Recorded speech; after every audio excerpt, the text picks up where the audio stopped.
It is important to understand this. The Prophet lives in our hearts.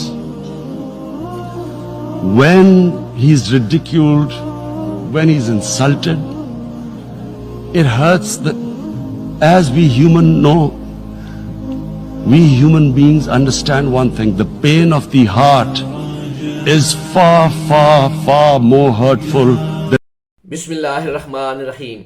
अस्सलाम वालेकुम। ला शरीक है वो रब जिसने हम जैसों को अपना महबूब बख्शा, रहने के लिए पाकिस्तान और अमल करने के लिए फुरकान हमीद।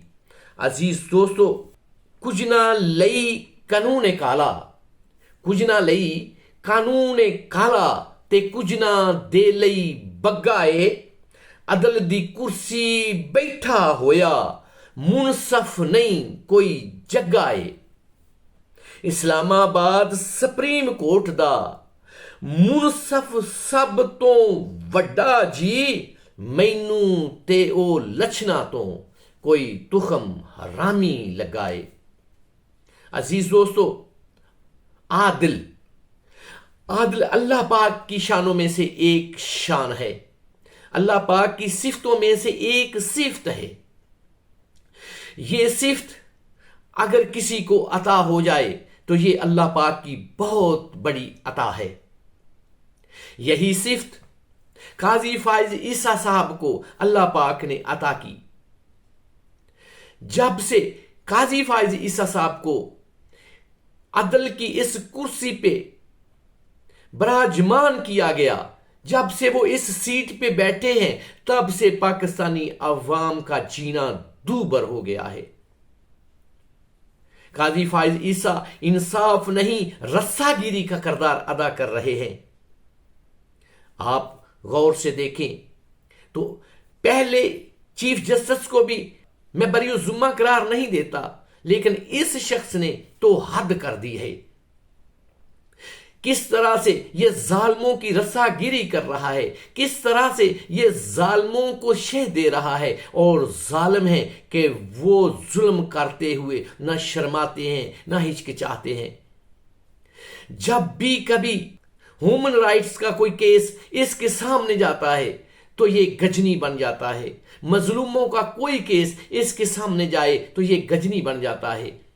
ना ही तो ये खुद सोमोटो लेता है और ना किसी को काम करने देता है।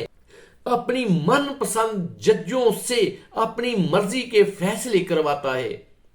जैसा कि आपके सामने है कि पाकिस्तान तहरीक इंसाफ के साथ कितना जुल्म किया गया।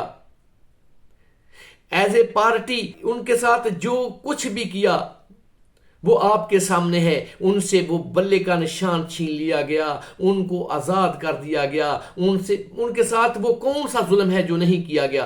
9 मई का एक ड्रामा रचा करके तहरीक इंसाफ के गरीब मजलूम मजबूर लोगों को इतना परेशान किया गया। कुछ लोग रूपोश हो गए और कुछ लोग मुल्क छोड़ गए। जो भी इनके हत्थे चढ़ा इन्होंने जुल्म की अखीर कर दी। जो भी इनके हत्थे चढ़ा इन्होंने उसको पकड़ करके उससे प्रेस कॉन्फ्रेंस करवाई और तहरीक इंसाफ से अलहदगी का ऐलान करवा करके उसको बरी जुम्मा करार दे दिया। और आज तक ये देख ही रहा है। मजलूमों की बददुआओं ने इसका ऐसा हाल कर दिया कि इसका दिमाग खराब कर दिया। अल्लाह पाक किसी को डांगों से नहीं मारते। जब किसी को सजा देना होती है तो वो उसकी मत मार देते हैं। जैसा कि परसों एक कादियानी का केस सुनते हुए उनको इतना उस कादियानी पे रहम आया जिस पे इल्जाम था कि उसने कुरान मजीद में तहरीफ करके उसकी तफसीर लोगों में बांट रहा था और लोगों को वर्गला रहा था। मिर्ज़े कादियानी को नबी मनवाने के लिए वो तबलीग कर रहा था।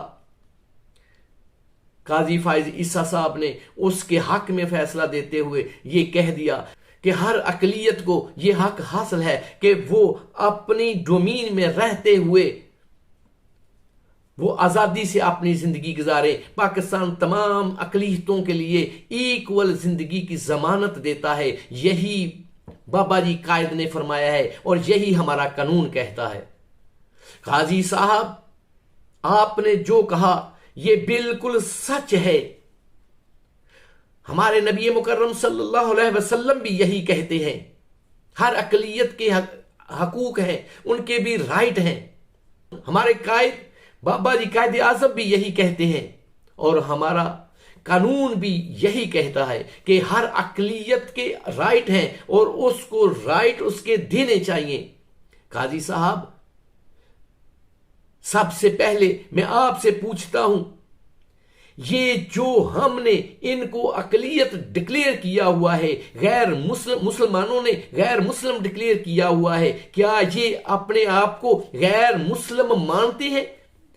کیا یہ اپنے آپ کو اقلیت ڈکلیئر کرتے ہیں؟ اگر یہ اپنے آپ کو اقلیت ڈکلیئر کرتے ہیں، اپنے آپ کو اقلیت مانتے ہیں، تو ان کے حقوق دیے جائیں گے۔ اگر یہ اپنے آپ کو اقلیت ہی نہیں مانتے تو پھر ان کے حقوق کیسے؟ ایسا تو نہیں ہوتا۔ کسی بھی مہذب سوسائٹی میں، کسی بھی سول سوسائٹی میں جو ناسور ہوتے ہیں، ان ناسوروں کو سوسائٹی سے نکال دیا جاتا ہے۔ اسی طرح یہ بھی مسلم سوسائٹی کے ناسور ہیں، اسی طرح ان کو نکال دیا گیا ہے۔ یاد رکھو قاضی، یہ جو تم نے فیصلہ کیا ہے یہ تمہارے لیے اچھا نہیں ہے، یہ آپ کو سزا ملی ہے، یہ آپ کو سزا ملی ہے۔ جو تم نے مظلوموں پہ، جو تم نے بیواؤں پہ، غریبوں پہ، مسکینوں پہ ظلم ڈائے ہیں، یہ اس کی سزا ہے۔ اس جہان میں بھی بھگتو اور اگلے جہان میں بھی بھگتتے رہنا۔ عزیز دوستو، میرا یہ ولاگ اگر آپ کو پسند آیا ہو تو اس کو سبسکرائب، شیئر اور لائک کرنے کے ساتھ بیل آئیکن کو بھی دبا دیں۔ شکریہ۔